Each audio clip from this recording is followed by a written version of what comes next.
Bom, estamos na parábola da videira, falando sobre um resumo da nossa vida, do Evangelho de Cristo, nossa ligação com Ele, o amor de Deus, permanecermos ligados, vida de Deus dentro de nós, Cristo plantado nessa terra para nos trazer de volta para Ele, para nos fazer frutíferos em todo o nosso jeito de viver, para alcançar a outros e sermos bênção de Deus comunicando o seu reino a quem está ao nosso redor. Por isso permanecemos no seu amor e aprendemos, acho que há 2 semanas atrás, a respeito de permanecei no meu amor.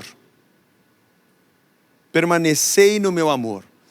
Da maneira como o Pai me amou, eu também amei vocês. Vocês devem ter esse mesmo amor. E eu me lembro que nós perguntamos, de que maneira o Pai amou o Filho? E nós conversamos um pouco aqui sobre esse amor. E eu quero ler com você hoje, dos versos 20 ao verso 27, do capítulo 15 de João. João 15, de 20 a 27. Eu não sei quantos domingos nós já estamos aqui nesse capítulo 15 da videira. 6, já deu 6, Eric, você sabe? 5, não dá para ver, né? Agora não consegue ver. Mas eu não sei se você já ficou tanto tempo num capítulo só da Bíblia, pregando apenas um único capítulo da Bíblia. Também não me lembro se eu fiquei tanto tempo num capítulo só da Bíblia. Mas hoje vamos do verso 20 ao verso 27, quero ler com você. Vamos lá. Lembrem-se da palavra que eu disse a vocês. O servo não é maior do que o seu senhor. Se perseguiram a mim, também perseguirão vocês. Se guardaram a minha palavra, também guardarão a de vocês. Tudo isso, porém, farão com vocês por causa do meu nome, porque não conhecem aquele que me enviou. Se eu não tivesse vindo e lhes falado, eles não teriam nenhum pecado. Mas agora não tem desculpa do seu pecado. Quem odeia a mim, odeia também o meu Pai. Se eu não tivesse feito entre eles as obras que nenhum outro fez, eles não teriam nenhum pecado. Mas agora não somente viram, como também odiaram tanto a mim como o meu Pai. Isso, porém, é para que se cumpra a palavra escrita na lei deles. Odiaram-me sem motivo.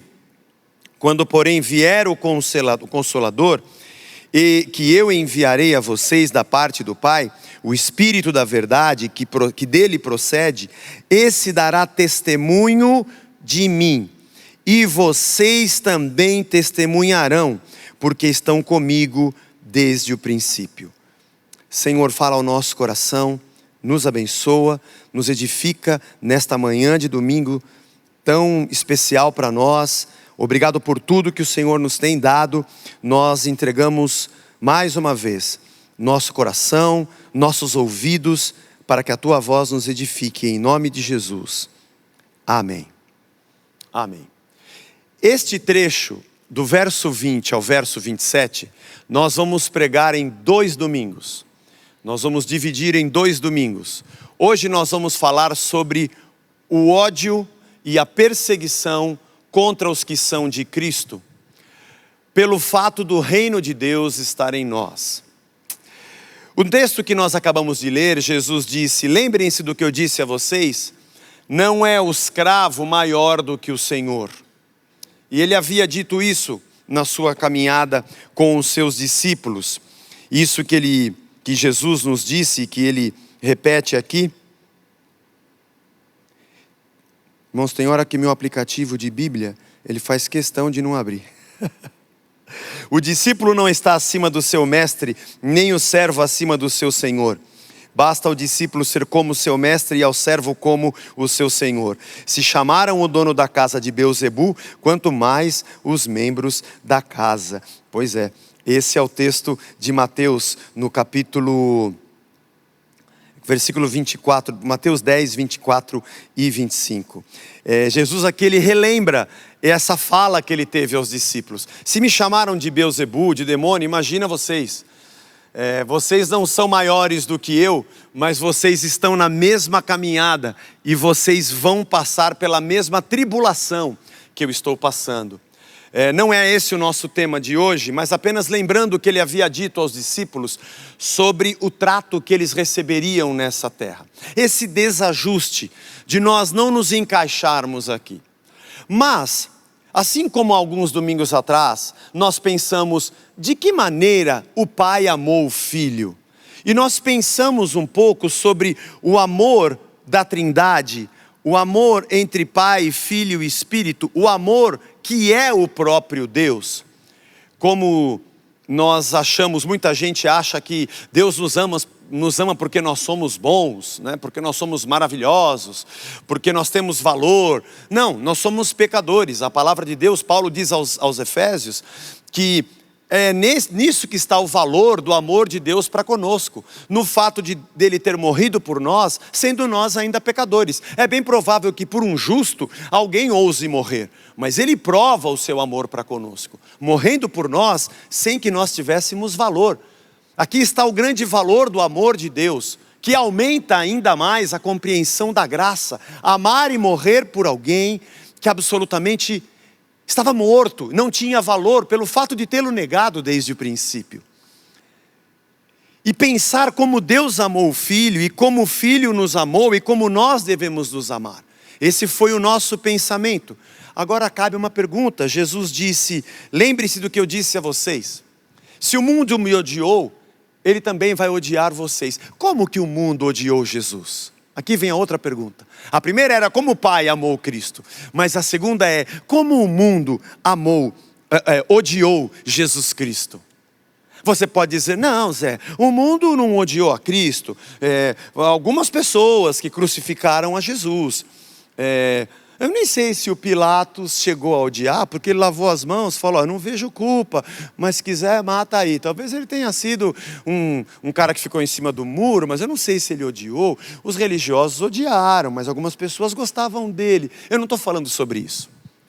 O que Cristo está dizendo não é o comportamento individual, somado todo, para que nós tivéssemos um mundo assim. Ele está dizendo um sistema. Nossa existência odeia a Cristo.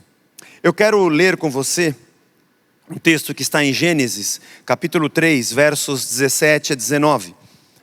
Quando Deus chega e fala para o homem e para a mulher, vocês comeram daquele fruto, vocês estão escondidos, né? E a mulher diz, foi a serpente, aliás, perguntou para o homem, né? Você comeu do fruto? Ele disse, foi a mulher que me deu. E Deus falou para a mulher, você comeu do fruto? Ela falou, foi a serpente que me deu. Né? Aliás, jogar a culpa em alguém, como diz Homer Simpson, pastor Homer Simpson, ele diz, se a culpa é minha, eu coloco em quem eu quero. Então a serpente, ele falou, você vai rastejar, deu a maldição para a serpente, para a mulher, né? O teu governo será do teu marido, você vai dar à luz com dores de parto. E nesse versículo, ele diz ao homem, e a Adão, ele disse, por ter dado ouvidos à voz da sua mulher e comido da árvore que eu havia ordenado que não comesse, olha o que Deus diz, maldita é a terra por sua causa. Em fadigas você obterá dela o sustento durante os dias da sua vida. Ela produzirá também espinhos e ervas daninhas, e você comerá a erva do campo. No suor do seu rosto você comerá o seu pão, até que volte à terra. Agora você vai morrer. Pois dela você foi formado, porque você é pó, e ao pó você vai voltar. Deus do céu. Porque vocês pecaram, a terra se tornou maldita. A palavra, quando Jesus diz, o mundo me odiou, a palavra mundo é a palavra cosmos do grego. A palavra cosmos significa ordem. Ordem. É um sistema em ordem, criado por Deus.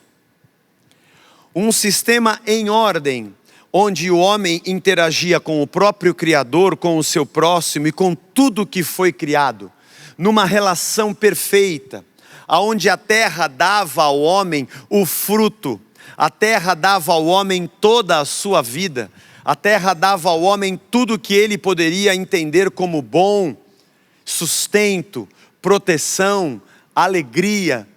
Todos os dias ele tinha, na virada do dia, a presença de Deus batendo papo com ele. A gente não imagina como isso acontecia. E aí tem a sua esposa, a sua mulher, para olhar e dizer: vocês vão procriar, isso aqui vai ser uma sinergia perfeita entre Deus, o homem e seu próximo, o homem e a criação, e toda essa ordem meticulosamente ordenada, meticulosamente orientada por Deus, harmoniosamente perfeita na relação entre si e dela com Deus, conhece o pecado. E o pecado traz morte ao homem e traz morte à mulher. Torna finita a vida do ser humano, para que ele torne ao pó. De que maneira isso acontece? A partir de agora, Adão, o seu corpo vai se degenerar. Acabou essa coisa de para sempre, não existe mais para sempre. Se você comesse do fruto, eu sempre penso numa criança: não mexe com isso, você não sabe lidar com isso. Se você mexer aí, você vai se machucar. Se você conhecer e quiser você mesmo lidar com o bem e o mal, você vai ser deteriorado. E se você fizer isso, eu vou ter que pôr um ponto final na sua existência, porque senão o mal vai ser eterno. Quando Deus bane o homem do paraíso, é pelo fato de que o homem não poderia mais ser eterno. Eu vou ter que pôr um ponto final, porque agora não há mais harmonia. E o interessante é que esse pecado original, foi a desobediência, é muito mais do que isso. É muito mais do que apenas fazer uma coisa que Deus não gosta. É ocupar o lugar de Deus. É passar agora a conhecer bem e mal. E é passar agora a tomar a própria decisão sem precisar de Deus. É o homem ocupando o centro da existência. Isso é a morte. Porque Deus é a própria vida. E se eu ocupo este lugar, eu não tenho vida. Eu dependo dele para viver. A vida é o próprio Deus, caminho, verdade e vida. Pecar contra Deus é pecar contra a própria existência e contra a vida, porque Ele é a nossa vida. É muito importante que você entenda a queda. A queda é um dos pilares mais importantes de você compreender, para entender até por que Cristo veio e até porque nós cremos no seu reino. E o pecado tem consequências cósmicas. Ele afetou toda a ordem. Não é só o homem que vai morrer, não é só a raça humana que vai agora nascer, viver, envelhecer e morrer. A terra também. Maldita é a terra por sua causa. Esse sistema harmônico e ordeiro, como eu sempre digo, trincou. Agora ela vai produzir ervas daninhas, ela vai produzir espinhos. Ela vai te dar coisas boas, mas ela também vai te dar coisas más. Você decidiu conhecer o mal. Muita gente me pergunta quando a gente dá essa aula, por que Deus deu essa liberdade para o homem? Porque senão ele seria escravo de Deus. Escravo da virtude, mas escravo. A liberdade pressupõe riscos. A liberdade pressupõe morte nas suas escolhas. E só há valor de eu compreender de verdade o amor de Deus se eu tiver a liberdade de escolhê-lo. E só tem valor esse amor de verdade para mim, e eu só vou conhecê-lo profundamente se eu tiver a liberdade de dizer não quero. Se eu entender as consequências e se eu disser não. Conhecer também a liberdade de não tê-lo e desejá-lo. Também é um assunto que não é para hoje. Mas o que eu queria te dizer é que o mundo que nós vivemos não é mais uma ordem ordeira e harmônica. Este cosmos, que significa ordem, é uma ordem caótica. É uma ordem que se degenera.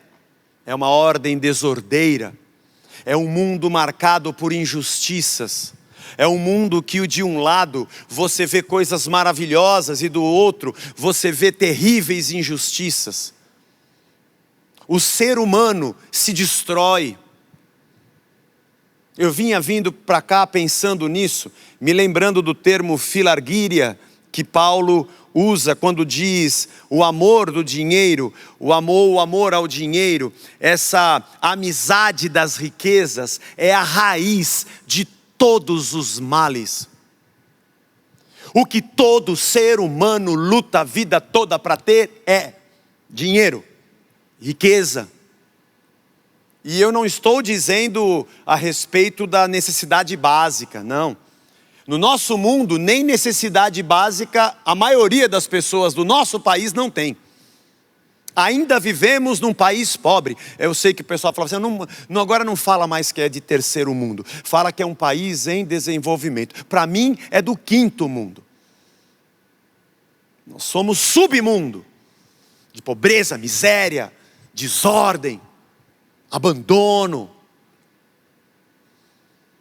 de brigas políticas, enquanto 4 aviões caem por dia no Brasil. Mais de 1.000 pessoas por dia, todo dia tem 4 aviões caindo no Brasil, ou mais 5. E nós estamos disputando. Denúncias de corrupção. Mas isso não é só no Brasil, nós não temos. Talvez tenhamos o privilégio de sermos um dos melhores nesse quesito.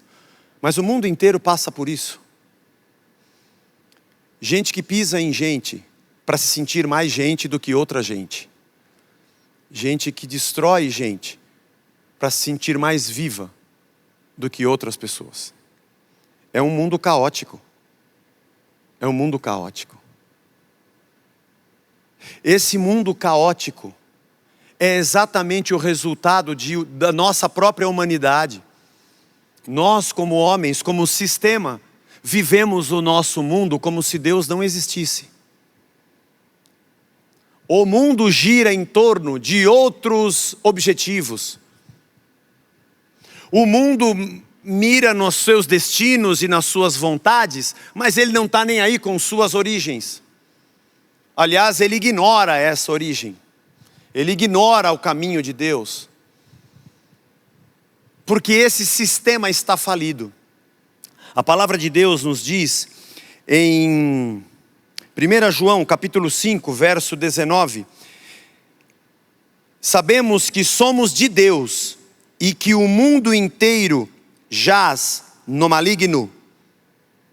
Sabemos que somos de Deus e o mundo inteiro jaz no maligno. O verbo keitai do grego significa sepultar. E aqui a palavra também é cosmos. Toda esta ordem está sendo sepultada no maligno. Esse texto é um texto para a gente parar e conversar por horas. Aqui nós temos um verbo, é muito bonito olhar os textos no seu original. No presente do indicativo na voz média, passiva. Ele está sendo sepultado, ninguém se auto-sepulta, né? Isso, quando o homem escolheu o pecado, ele já escolheu morrer. E quando nós temos o presente no grego, significa uma ação contínua para nós na língua portuguesa. É como se João estivesse dizendo, todo dia, o mundo inteiro recebe mais uma pá de cal. Recebe mais uma pá e vai sendo sepultado. Esse sistema está falido. O sistema aonde o homem quer encontrar o seu próprio caminho, sem nenhum tipo de interferência do próprio Criador. Isso significa que se o sistema cósmico está sendo sepultado, é porque ele já morreu. Você acha, Zé, de verdade que o mundo vai acabar? Ele já acabou. Você não percebeu? O mundo já deu errado. A raça humana deu errado. Pela sua própria decisão. A raça humana deu errado porque nós escolhemos não Deus. Volto a dizer a você, mas eu escolhi. Isso não muda a questão cósmica do final. Nós vamos chegar ao fim. É claro que Cristo, quando chega e prega o seu evangelho, ele bate exatamente contra esse sistema. Ele foi odiado pela religião. A religião odeia Jesus. Ele virou as mesas dos cambistas no templo, já pregamos sobre isso na série do Caminho da Cruz. Ele vira as mesas e ele destrói, naquele momento pelo menos, o comércio da religião. O comércio das ofertas e da moeda do templo, que havia um câmbio entre a moeda do templo, o denário e a dracma. Câmbio flutuante, segundo a vontade dos saduceus. Ele desfaz este domínio imperialista da religião, porque era a religião que movimentava a massa para manter a pax romana a favor do imperador. E a flutuação deste comando e desse domínio era ótimo para quem estava à frente. Não foi nos dias de Jesus, foi antes do seu nascimento, da sua chegada, mas Roma decidia quem seria o sumo sacerdote. Aliás, quando Jesus está sendo crucificado naqueles dias, nós vemos os nomes de Anás e Caifás, era sogro e genro. Como é que você tem dois? Isso já não era mais uma questão de linhagem sacerdotal, como se previa a lei, nem de uma sequência levítica. Era uma decisão político-religiosa. Jesus bateu de frente, a religião odiava. Os doutores da lei odiavam Jesus. Como dizem em Mateus 23, que eles entram nas casas das viúvas para fazerem longas orações e devoram as suas casas, limpam o exterior do copo, mas por dentro continua sujo. Ai de vós, escribas e fariseus hipócritas. Como um grande profeta, Jesus denuncia aquela oligarquia de poder dos conhecedores da lei que faziam a sua própria interpretação. Quem acompanhou os caminhos pensamentos do isolamento, que eu faço todos os dias, foram 50 episódios só sobre o Sermão do Monte. A ressignificação da lei de Deus através de Cristo e a partir de Cristo, não a partir dela. Jesus não veio a partir da lei, foi ela que veio a partir dele, e o que aquilo significava. E ele encerra 3 capítulos de Mateus no seu discurso do Sermão da Montanha, e quando encerra, as pessoas estavam de boca aberta dizendo: mas ele fala com autoridade e não como os doutores da lei, não como os escribas e os fariseus. Isso significa que ele estava batendo de frente contra um poder estabelecido e que dominava as pessoas com a interpretação dos 613 mandamentos. E Jesus disse: vocês colocam carga sobre as pessoas e não conseguem removê-la. Jesus bateu de frente com o poder romano. Leia o livro de Atos e veja como a igreja de Cristo foi perseguida. E o que fez Roma na perseguição. E como a verdade do evangelho foi... como tentaram calar a verdade do evangelho. Com perseguição e com espada. Talvez a maior estratégia para calá-la tenha sido exatamente quando Roma abraça a igreja. Que em grande parte do que aconteceu, em grande parte do momento sistêmico do poder com a religião, ela perdeu a sua força porque ganhou status. Ela perdeu a sua voz profética porque era sustentada pelo rei. Ela não podia mais falar contra os poderes porque ela fazia parte dele. Teve muita contribuição e Deus continuou agindo porque Ele é Senhor. Deus continuou agindo e continua até hoje porque Ele não depende das instituições. Mas Jesus bateu de frente com as instituições humanas. Ele bateu de frente com esses poderes estabelecidos. Por isso ele era odiado. Por isso ele foi perseguido e por isso ele foi morto. Na verdade, o sistema cósmico, que é uma ordem caótica, nele não cabe Deus. Ele existe na lógica de se negar a Deus e colher do fruto e construir o seu próprio sistema. Agora eu vou dizer a você: mas eu amo a Deus, eu não faço essas coisas, é mesmo? É mesmo? Deixa eu te fazer uma pergunta. A sua relação com os seus amigos, com a sua esposa, com os seus filhos, o seu coração, a inveja, a mentira, a falsidade, a hipocrisia, o ódio que você carrega dentro de você, tem a ver com a sua relação com Deus? Ou tem a ver com o fato de que você manda e coordena a sua vida sem se preocupar com o que Ele diz? Nós somos caóticos. Esse é o nosso problema. Nossa ordem é caótica. Não é um sentimento de gostar ou não gostar. Nós temos um sistema de vida que não leva em consideração o que Ele diz. A gente vai à igreja porque a gente quer alguma coisa a mais que Deus vai me abençoar. Eu não levo em consideração que vivemos num sistema caótico ao nosso redor e aqui dentro dessa caixa, onde estão os mistérios da nossa neurose incrédula. É um sistema caótico que odeia a ordem. É por isso que a gente tem que lutar tanto contra nós mesmos para podermos fazer a vontade de Deus. Algum dia você teve aula sobre... Olha, vamos ensinar para você como é que você faz para sentir inveja. Eu quero ensinar a você como é que você faz para sentir ódio. Eu queria ensinar a você como é que você faz para esconder os teus erros. Deixa eu dar um curso aqui para te ensinar como é que você vai ser falso e vai fazer de conta que não foi com você. Deixa eu ensinar a você como é que se fala mal de uma pessoa. Deixa eu ensinar a você como é que você faz para destruir a vida de alguém com a sua língua. Deixa eu ensinar a você como é que você faz para ser orgulhoso. O que é orgulho? O que é orgulho? O que é ter nariz empinado? Eu preciso te ensinar isso. Alguém ensinou você isso?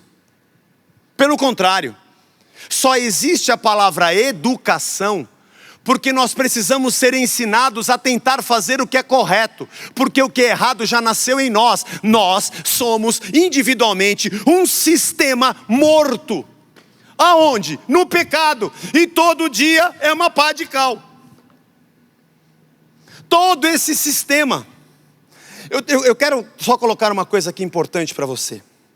Existe uma linha de pensamento religiosa, e talvez você que nos assiste possa ser dessa linha, que acredita que o homem é bom. Eu sou bom. Nós somos bons. O problema é Satanás. O problema é diabo. É ele que atazanou. Não, eu não queria falar mentira. Foi ele que me fez tropeçar. Não, eu não queria transar com a mulher do outro. Foi ele que me tentou. Ah, Satanás me deu uma rasteira porque eu sou bom. O problema é o diabo. Então nossas campanhas de oração, e expulsa e repreende Satanás. Eu vou orar e no raio de não sei quantos quilômetros não vai ter mais demônio aqui. E vai, que bom, agora ficou tudo bom. E achamos que o problema sempre é o outro ou Satanás, porque eu sou bom. Há pessoas que levam a sua vida com Cristo assim. Tem uma outra linha chamada hoje de hipergraça. Aliás, eu ganhei um livro de presente. Não sei se pode ser chamado de livro, mas é um compêndio de ideias. Que é dessa linha. Mas a pessoa que deu com todo carinho e com todo amor. Mas o pressuposto básico é que depois que eu entreguei a minha vida a Cristo, Ele me libertou do pecado. Agora eu não tenho mais pecado. Agora eu sou perfeito num mundo de imperfeitos. Ai, meu Deus do céu, só é cada uma. Como se agora você não sentisse mais essas coisas. Como se você não precisa mais orar, você não precisa mais nem de Deus. Para que ler a palavra? Você já é perfeito. E agora você tem só que usufruir da alegria, do prazer e de tudo que você agora vai ter, porque você viveu perfeito. A religião quer nos mostrar um Shangri-La, tentar anular a nossa autoacusação e a acusação de Satanás, porque somos pecadores. Somos redimidos. Cristo morreu e derramou o seu sangue por nós. E nós somos novas criaturas a partir de Cristo. Mas dentro de nós temos um conflito. Gálatas 5,17. O espírito contra a carne contra o espírito. Nós sempre temos aquela vontade chamada tentação, somada à natureza humana, que é a nossa inclinação, porque somos naturalmente maus. Por isso que somos tentados. Você só é tentado na sua vontade porque você tem essa vontade. Isso não foi removido de você.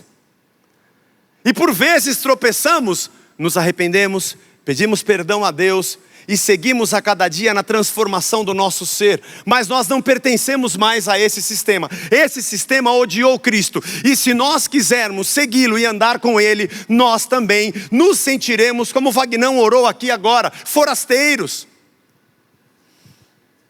Eu não sou mais daqui. Esse sistema, vamos usar uma frase que está nas redes sociais, não me representa. Esse pensamento não me representa. Nem esse, nem aquele e nem aquele. Porque todos esses são pensados a partir de um sistema morto e doente. Pode ter muito boas intenções. Pode ter muitas coisas que eu diga, muito legal isso que você está falando. O único problema é que você parte de um pensamento pecador e vai ao fim. Porque só existe vida em Cristo. Esses momentos que nós estamos passando no nosso país ajudam cada um de nós a pensarmos no porquê, ou melhor, no que nós esperamos.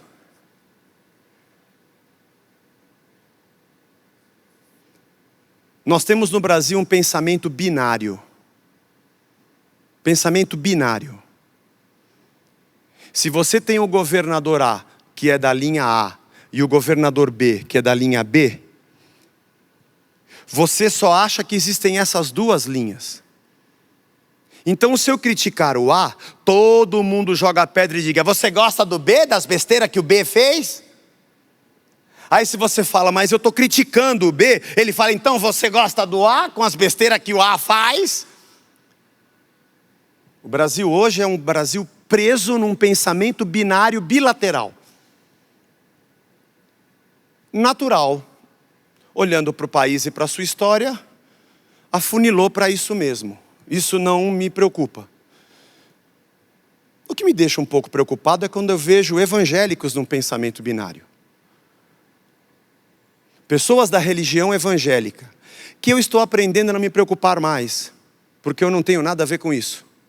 Minha preocupação é com as pessoas que fazem parte da Casa da Rocha, que acham que só existem dois lados e que perderam completamente a noção de reino. E quando a gente fala de reino, ele pergunta, então, o que você vai fazer para o Brasil hoje com esse reino? Vou ser odiado, porque o que eu vou dizer vai contra o que o sistema desse mundo diz. A palavra de Deus nos diz em 1 Pedro 3,13, ora, quem há de maltratá-los se vocês forem zelosos da prática do bem? Mas mesmo que venham a sofrer por causa da justiça, vocês são bem-aventurados. Não tenham medo das ameaças, nem fiquem angustiados. Pelo contrário, santifiquem a Cristo como Senhor no seu coração, estando sempre preparados para responder a todo aquele que pedir a razão da esperança que há em vocês. Eu não consigo, não me representa. Não dá para olhar de forma binária, ou ternária, ou quaternária, como seja. Na minha cabeça estão as palavras da parábola da videira. Os meus princípios partem do Evangelho. O porquê eu faço o que eu faço pode até ser parecido com o que aquele ou aquele outro faz, mas eu faço por outro motivo. A origem e a essência de quem nasceu de Deus vem do seu reino.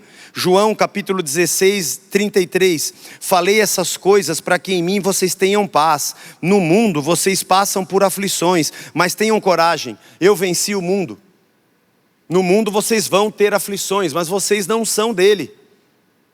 Vamos ler agora 1 Pedro 2, 11 e 12. Amados, eu peço a vocês como peregrinos e forasteiros que são, se abstenham das paixões carnais que fazem guerra contra a alma, tendo conduta exemplar no meio dos gentios, para que quando eles acusarem os de malfeitores, observando as boas obras que vocês praticam, glorifiquem a Deus no dia da visitação. Se nós tivermos que ser perseguidos, é porque falamos a verdade de Cristo, não porque nos associamos na ideia de um cosmos, de uma ordem caótica. Porque nos vendemos a uma ideologia caótica, seja qual seja. seja qualquer uma que seja. Nós somos forasteiros. Nós não somos deste mundo. Nós não estamos nessa terra para salvá-la do fim. O fim já aconteceu. O sistema já está morto. O cosmos está sendo sepultado. Jaz no maligno. Nós somos luzeiros no mundo. Filipenses 1:27. Acima de tudo, vivam de modo digno do Evangelho de Cristo, para que ou indo até aí para vê-los, ou estando ausente, eu ouça a respeito de vocês, que estão firmes em um só espírito, com uma só alma, lutando juntos pela fé do Evangelho, e em nada se sentem intimidados pelos adversários. Nós somos luz do mundo e sal da terra. Eu sempre digo isso aqui na igreja. O metro quadrado que a gente pisa tem que ter a ordem do reino, que entrou para dentro de nós. Filipenses 2:12 e 16. Meus amados, como vocês sempre obedeceram, Paulo diz a eles, não só na minha presença, porém, muito mais agora na minha ausência, desenvolvam a salvação de vocês com temor e tremor. Porque é Deus quem efetua em vocês uma nova vida, o querer e o realizar, segundo a sua boa vontade. Façam tudo sem murmurações, sem discussões, para que sejam irrepreensíveis e puros, filhos de Deus inculpáveis, no meio de uma geração pervertida e corrupta, na qual vocês brilham como luzeiros do mundo, preservando a palavra da vida. Assim, no dia de Cristo poderei me gloriar de que não corri em vão e nem me esforcei inutilmente. Obrigado, Jesus. Uma nova ordem está aqui e está aqui. Obrigado, Jesus. A tua paz invadiu o meu ser. Eu não quero mais ser quem eu sou. Eu não quero mais pensar o que eu penso. Eu não quero mais ser o tipo de pessoa que age como eu ajo. Eu não quero mais. Eu te conheci, eu te compreendi, eu quero te seguir. Eu não me encaixo nisso. Eu experimentei a tua presença, eu experimentei a tua verdade. Eu já bebi água de tudo quanto é poço, mas a sede volta. Eu quero beber dessa, que quando a gente põe para dentro, parece que tem uma fonte que jorra para a vida eterna e eu nunca mais volto a ter sede. Minha pergunta para você, você já bebeu dessa água? Ou você frequenta a igreja como uma religião, aonde você vai com a tua grana para entregar e o teu pedido para retirar no balcão, para resolver um sistema insolúvel, caótico. O que está acontecendo? O que está acontecendo com o nosso coração? Eu vou te dizer a verdade. Dura, nua e crua. Nós não acreditamos em Deus. Nós não temos fé. E nós não o amamos. Porque se de verdade eu acreditasse nas suas palavras, se eu acreditasse em quem Ele é, e na existência de novo céu, nova terra, e do reino já aqui dentro, eu não iria a Ele para que Ele resolvesse os meus caminhos. Eu abandonaria o meu caminho, porque Ele é o caminho. Eu não chegaria a Deus para perguntar se Ele me aceita com as minhas verdades, porque é assim que eu sou. Eu diria, eu não quero mais as verdades, porque Ele é a verdade. E eu não viria a Deus na religião para tentar obter da divindade um jeito para resolver a minha vida, porque eu não quero mais a minha vida, porque Ele é o caminho, Ele é a verdade e Ele é a vida. É isso que você quer? É isso que você faz? Ou você frequenta a igreja, ou você segue a Cristo, ou vai a qualquer denominação, porque o seu marido também vai, então é um saco, então eu tenho que ir com ele também. Ou você que é marido só vai porque a sua esposa agora se converteu, e você vai lá, fica de braço cruzado, quando é que acaba? Deus não está na igreja mesmo, não está dentro dessas quatro paredes, e agora também não existe mais, você não, nessa época não pode ir. Essa é uma boa maneira de você nunca mais voltar para Deus, pô. Assume de uma vez que você não quer Deus, que você não ama Deus e que você não quer mudar os seus caminhos. Você gosta deles, você quer alguém que te dê um tapa e resolva por aqui mesmo, porque você acha que esse aqui é o sistema que vai dar jeito. É por isso que quando alguém vem com um discurso político, econômico, científico, educacional, você vai e se entrega, porque você quer resolver essa vida aqui. E quando o outro, do outro lado, apresenta outros pressupostos, você se entrega de coração, mais do que uma religião. Essa é a sua religião. É isso que você crê. E você está morto com esse sistema. Até que você entenda que Cristo é vida. E você sinta o prazer de ser um forasteiro. Prazer de não pertencer a essa ordem cósmica, doente e caótica. Mas eu quero encerrar dizendo também que nós não somos alienados. Quando eu conheci a Cristo, o Rei passou a habitar aqui. Prazer, alegria, salvação. Tem vontade de pecar, às vezes a gente tropeça, aí vai e pede perdão a Deus, porque eu amo a Deus, porque eu não queria pecar. Eu peço perdão porque eu não queria ter feito, me perdoa, eu quero continuar te seguindo, eu sou teu. Eu sou teu. E porque o reino entrou aqui, eu quero continuar com ele. O interessante é que a gente, quando estuda o Apocalipse e diz que nós teremos novo céu e nova terra, e que a nova Jerusalém desce do céu, e que Cristo reina eternamente, a gente fala assim, mas como vai ser linda a eternidade? Sem corrupção, sem a degeneração do pecado, sem a morte, eternidade. Sem essa destruição do mal dentro de nós, que a gente não sabe como tirar essa angústia e o pecado que nos devora.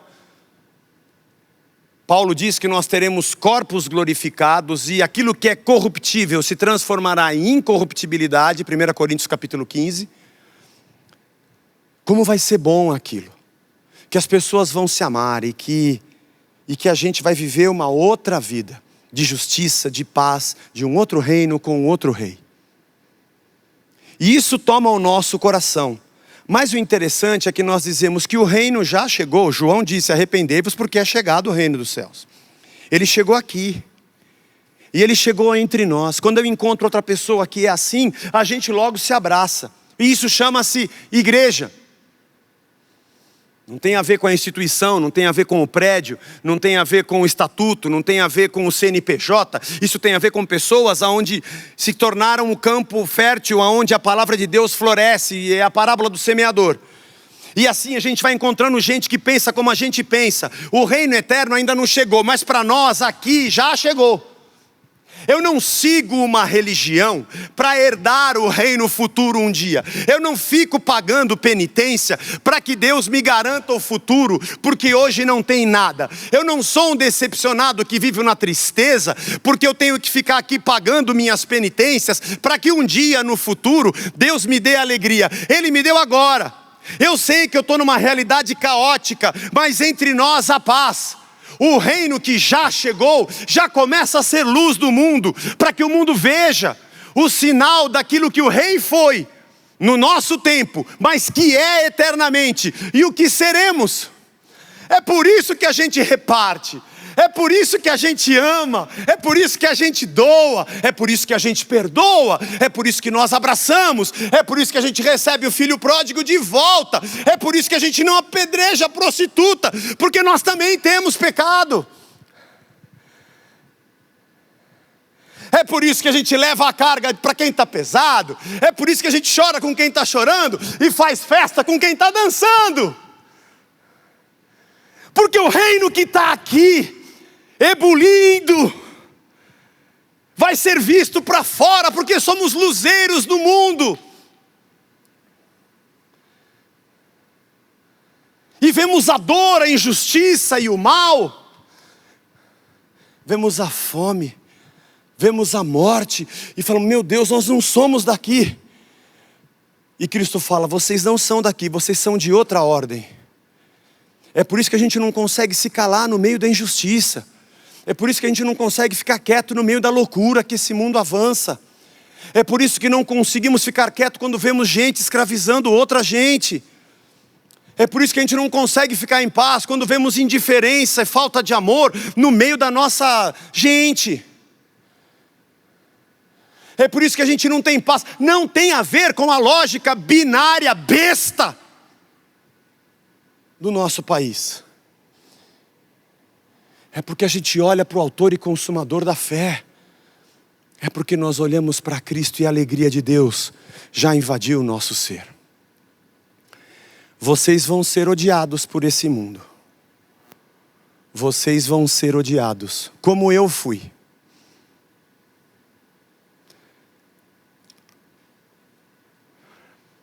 Eu penso às vezes assim, que triste, né? Foi esse sistema que matou Jesus. Sim, foi o sistema que matou Jesus. Ele amou o mundo e foi morto pelo mundo. Que mundo? O cosmos. A ordem humana não tem lugar para Deus. Nossa lógica vive sem Ele. Ele não faz parte dos nossos pensamentos, planos e sonhos para o futuro.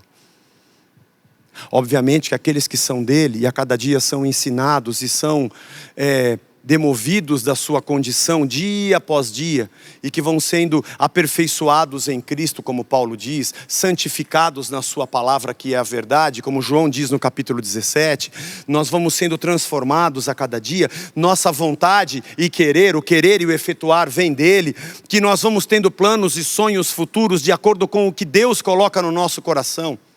É óbvio. Esse é o movimento natural de quem conheceu a Cristo e agora se tornou morada do seu Espírito, e somos uma comunidade do Espírito, comunidade de gente que se move pela lógica do Espírito, e isso não é bom para o mundo. Porque o dia que esse lado aqui cometer uma injustiça e você falar, está errado, ele vai julgar que você é igual àquele outro e vão querer te matar junto com o outro. E o dia que você falar para o outro, isso aqui está errado, eles vão te odiar, dizer que você é igual àquele e vão querer te matar junto com aquele. Digo a você que se os dois lados te odiarem é porque você deve estar certo.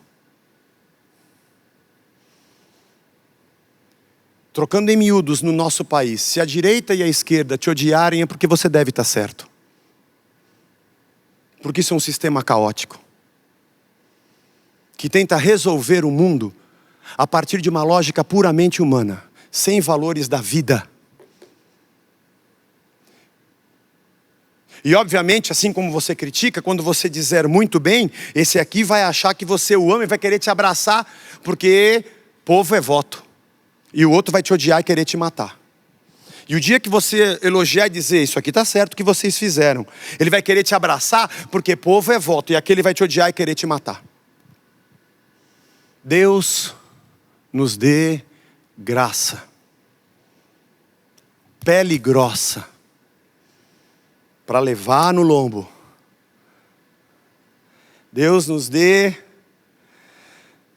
forças para levantar da cama num país binário. O país binário não me incomoda, religiosos binários incomodam, porque na verdade a morte de Cristo foi orquestrada pela própria religião. E nós vivemos dentro de um sistema religioso que mata Jesus Cristo, porque tem os seus próprios interesses. Mas Deus continue nos dando a alegria da sua presença. Deus continue nos dando a paz que excede todo entendimento. Eu não quero outra vida. Eu quero continuar no seu reino. Eu quero continuar te seguindo, Senhor. Obrigado, que saudade, digo de novo, de abraçar e ver cada um dos meus irmãos. Que vontade que dá da gente estar junto outra vez. Mas por uma questão de amor e carinho, porque eu sei aqui e aqui que nós estamos juntos no Senhor. Que bom a gente ver os nossos filhos juntos crescendo no reino. Olha, 2 irmãos aqui da igreja, 2 casais, nós brincamos agora no acampamento de carnaval que eu voltei. E o menino estava namorando com a menina. começou a namorar no acampamento e os dois viraram, como é que se fala? Compadres, né? Eu estava brincando com eles aqui no hall, eu voltei no domingo do acampamento e falei, né? Ó, os filhos de vocês estão namorando lá. Agora vocês são compadres. A gente já sabia. Muito legal isso. O Léo e a Valéria, um beijo para vocês. A Kátia e o André, um beijo para vocês. Mas como eu fiquei feliz. Feliz porque essa é a comunidade. Feliz porque isso é a igreja. Que alegria de nós sermos irmãos. Da gente envelhecer juntos, aprendendo com Deus e fazendo bem, porque o reino está dentro de nós. E Jesus disse, eles vão me odiar, mas eles creram na minha palavra, eles também vão crer na de vocês. Eles vão, vai ter gente que vai acreditar. Continuem. Você que tem vivido o evangelho e tem sido odiado, continue.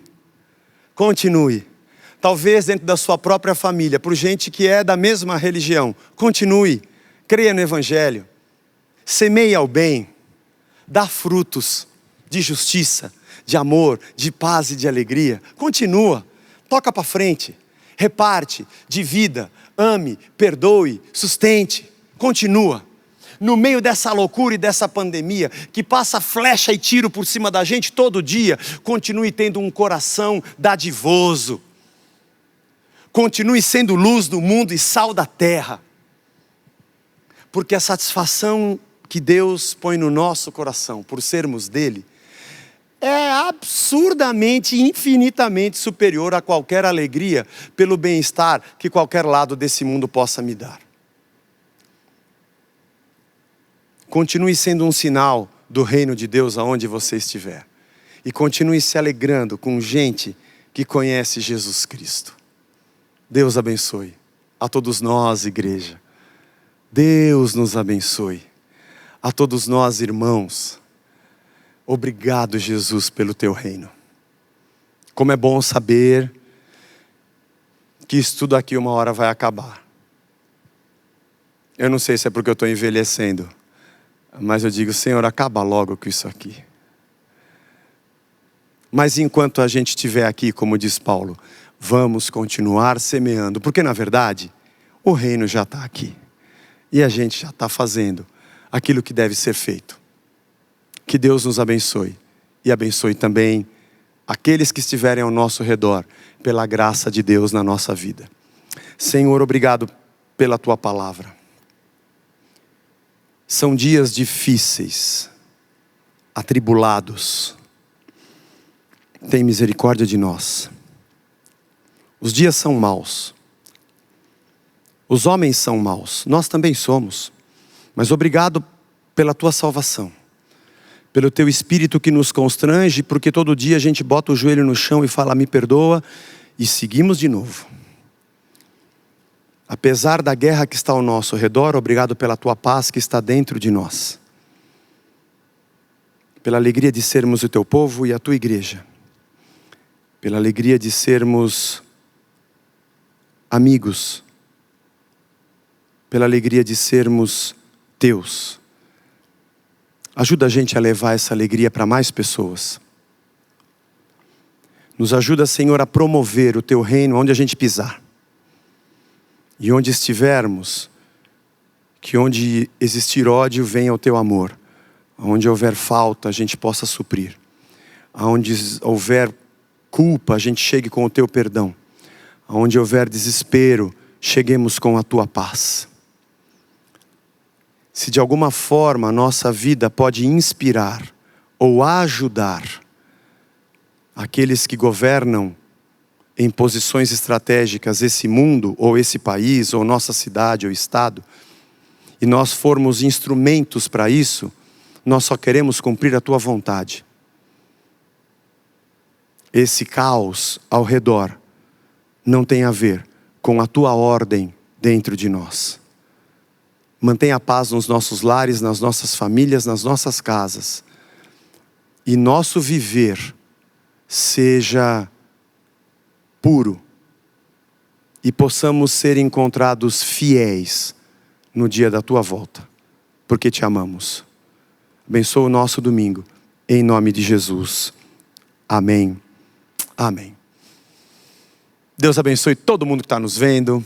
Um beijo para toda a igreja, saudade de todo mundo. Essa semana continuam as nossas lives. Que o Senhor nos dê graça para passarmos mais uma semana. Se cuidem e até domingo que vem. Tchau, tchau.